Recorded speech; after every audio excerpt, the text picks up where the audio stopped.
यह धरती ऋषि मुनियों की धरती है, अयोध्या प्रांत की धरती है, महात्मा श्रवण की, मातृ और पितृभक्ति की धरती है। अनेक सिद्धों, संतों, ऋषियों ने अपनी पवित्र साधना से इस धरती को पवित्र किया। तो भारत माता के तमाम सपूतों ने भी भारत की सीमाओं की रक्षा करते हुए देश की आजादी के आंदोलन में और आजादी के उपरांत भी अपना सर्वस्व बलिदान भारत के लिए किया, भारत की माटी के लिए किया। यह कर्म साधना की धरती है, श्रम साधना की धरती है, और इसीलिए तो यहां का अन्नदाता किसान भी अपनी मेहनत से देश के विकास में अपना योगदान दे रहा है। बहनों और भाइयों, ऐसी पावन धरा को कोटि कोटि नमन करते हुए आप सभी उपस्थित बहनों और भाइयों का अम्बेडकर नगर वासियों को बधाई देते हुए अपनी मैं इस अवसर पर अभिनंदन करता हूं, स्वागत करता हूं। बहनों और भाइयों, ये विकास की परियोजनाएं आज जो आपको प्राप्त हो रही इतनी आसानी के साथ,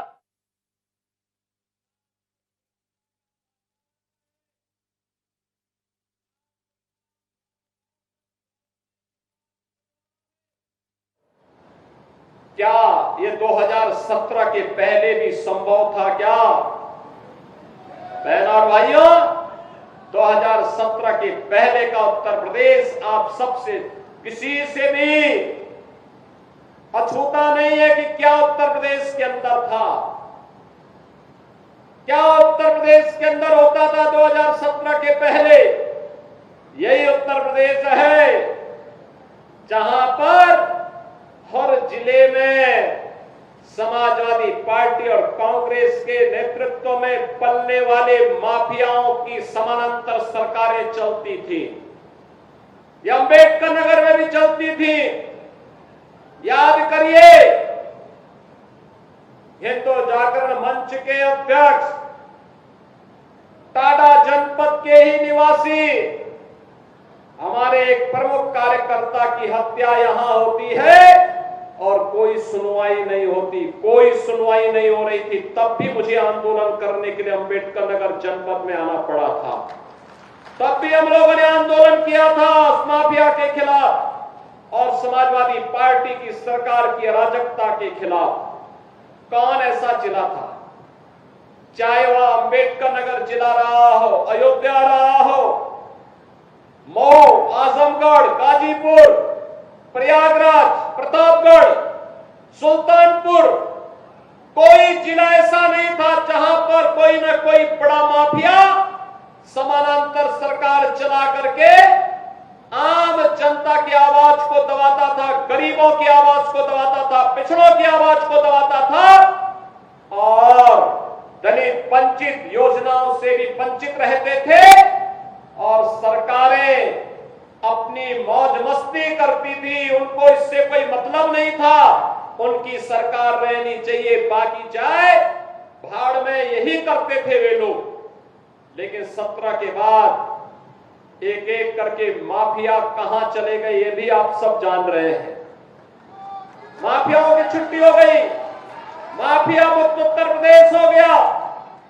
जो लोग पर्व और त्योहार में विघ्न बाधा डालते थे, विघ्न बाधा समाप्त हुई। अब पर्व और त्योहार शांतिपूर्ण तरीके से मनाए जा रहे हैं। बेटी और व्यापारी की सुरक्षा पर जो खतरा पैदा करते थे वे सभी गायब हो गए और जो बचे हैं वे भी अपनी अंतिम यात्रा की तैयारी कर रहे होंगे।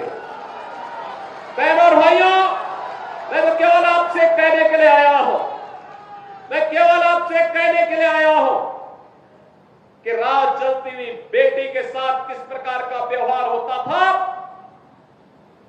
और किस प्रकार के वक्तव्य आते थे उस समय के मंत्रियों के, किस प्रकार के बेशर्मी पूर्ण वक्तव्य देते थे समाजवादी पार्टी के नेता। बहनों और भाइयों, ये किसी से छुपा हुआ नहीं है और इसीलिए मैं आज आपसे कहने के लिए आया हूं, एक एक बेटी तो सबकी बेटी होती है, उस बेटी का सम्मान और उसकी रक्षा पूरे समाज का दायित्व बनता है। लेकिन ये समाजवादी पार्टी इसका महत्व कहां समझ पाएगी।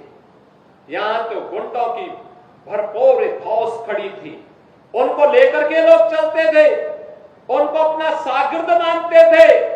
जो जितना बड़ा गुंडा और माफिया होता था, समाजवादी पार्टी में उतना बड़ा ओहदा उसको दे दिया जाता था। और समाजवादी पार्टी के लोग इसी में गौरव से बोलते थे कि देखिए ये गुंडा हमारा इस जिले को संभालेगा। उनको नहीं पता था कि जनता लड़ाई लेगी, एक गुंडे और माफिया एक एक करके यमलोक की यात्रा के लिए प्रस्थान कर जाएंगे और जनता जनार्दन के साथ अन्याय का हिसाब चुकता होगा।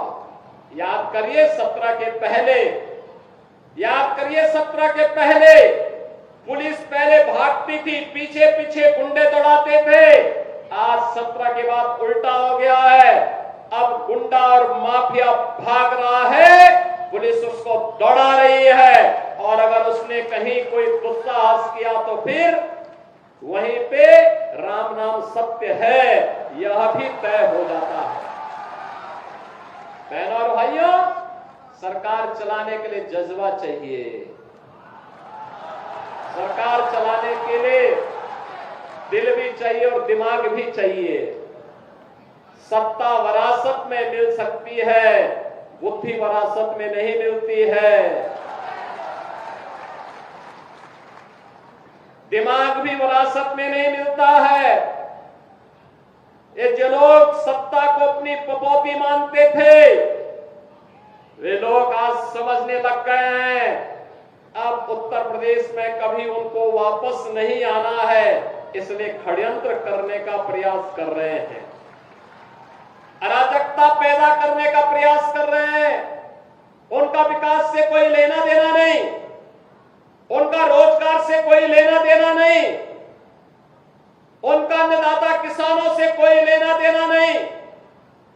बेटी की सुरक्षा हो, इससे उनका दूर दूर का कोई रिश्ता नहीं। उनको व्यापारी का सम्मान हो, इससे भी कोई दूर दूर तक रिश्ता नहीं। और तो आप देखते होंगे जब उनके किसी एक माफिया शागिर्द को, किसी डकैत को जो पुलिस मुठभेड़ में मारा जाता है, जब मारा जाता है तो इनकी दुखती हुई नस पर जैसे पुलिस ने उंगली रख दी हो, तब ये चिल्लाने लगते हैं। आप मुझे बताओ जो डकैत पुलिस मुठभेड़ में मारा गया, जो मारा गया, अगर वह डकैत जैसे हथियारों का प्रदर्शन करते हुए डकैती डाल रहा है, वहां ग्राहक भी बैठे हैं, ग्राहकों को खड़ा करके एक तरफ करके अगर गोली मार देता तो क्या उनकी जान को ये समाजवादी पार्टी वापस कर पाती क्या? कर पाती क्या? और वो किसी भी जाति के हो सकते थे। ग्राहक वो यादव भी हो सकता था, दलित भी हो सकता था, किसी भी जाति का हो सकता था, क्योंकि किसी को बेटी की शादी करनी होती है, किसी को कोई विदाई में कोई जेवर देना होता है। जेवर की परंपरा हमारे इतिहास का एक महत्वपूर्ण कार्य का हिस्सा है, मांगलिक और एक शुभ कर्म का हिस्सा माना जाता है। और अगर जेवर खरीदने के लिए किसी शराब और किसी सुनार के घर में व्यवसायिक प्रतिष्ठान में कोई ग्राहक गया है और उस ग्राहक के साथ लूट हो, उस व्यापारी के साथ सरेआम लूट हो, डकैती डाल करके करोड़ों रुपए की डकैती डाल दी जाए, अगर डकैत हत्या करके भाग गया और पुलिस के पास सुराग नहीं मिलती तो यही लोग बोलते देखिए साहब अराजकता है।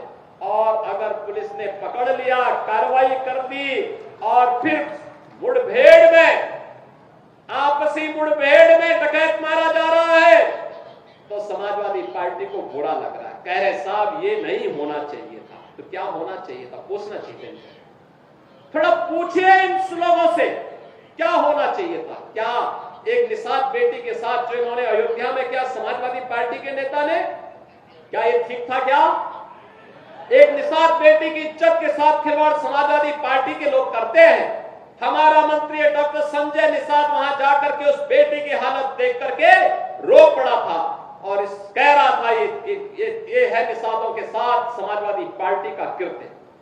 लेकिन ये बेशरम लोग हैं, तब भी उस अपराधी के खिलाफ कार्रवाई हो इसके लिए समाजवादी पार्टी तैयार नहीं थी। उनके लोग तब भी बचाव कर रहे थे, कह रहे थे कि नहीं ये तो निर्दोष है। अरे निर्दोष क्या है, सब कुछ तो उसका प्रमाणित हो चुका है और उसके बाद भी निर्दोष बोलते हैं उसको। कन्नौज में जो किया इनके नेताओं ने एक नाबालिग बेटी के साथ, और उसके बाद भी उसका बचाव कर रहे हैं, उसके बाद भी उसका बचाव कर रहे हैं। क्या ये सही था क्या जो कन्नौज में इनके नेता कर रहे थे? क्या ये सच सही था क्या? आज तो प्रमाणित हो चुका है कि इनके कृत्य क्या है। बहनों और भाइयों, यही समाजवादी पार्टी की वास्तविक पहचान है, क्योंकि ये लोग जब से सत्ता में आए थे लगातार यही काम करते थे। व्यापारियों को लूटते थे, बेटियों की इज्जत के साथ खिलवाड़ करते थे, गरीबों की जमीनों पर कब्जा करते थे, दबंगई के बल पर गरीबों की जमीनों को कब्जा करते थे। याद करिए, जब मार्च 17 में सरकार बनी थी और सरकार बनते ही मैंने कहा था अगर किसी भूमाफिया ने किसी गरीब की, किसी व्यापारी की, किसी सरकारी जमीन पर कब्जा कर रखा है तो 24 घंटे के अंदर खाली कर ले। और मैं फिर कहूंगा कि अगर किसी माफिया ने किसी गरीब की, किसी किसान की, किसी अन्नदाता किसान की, किसी व्यापारी की जमीन पर कब्जा किया है, वे कृपया एक बार खाली कर ले। अगर खाली नहीं किया तो जो उसकी भी होगी उसको भी हम जब्त करके गरीब में बंटवाने का काम कर देंगे। मैं फिर कहूंगा, ये माफियागिरी किसी भी स्थिति में नहीं चलने दी जाएगी। कानून का राज हो, सबको सुरक्षा मिलेगी, सबको योजनाओं का लाभ मिलेगा। लेकिन अगर कोई कानून को ठेगा दिखाने का काम करेगा तो उसका काम तमाम करने का काम भी सरकार करेगी और इसके लिए किसी भी हद तक जाकर के उसके दुस्साहस का जवाब देगी।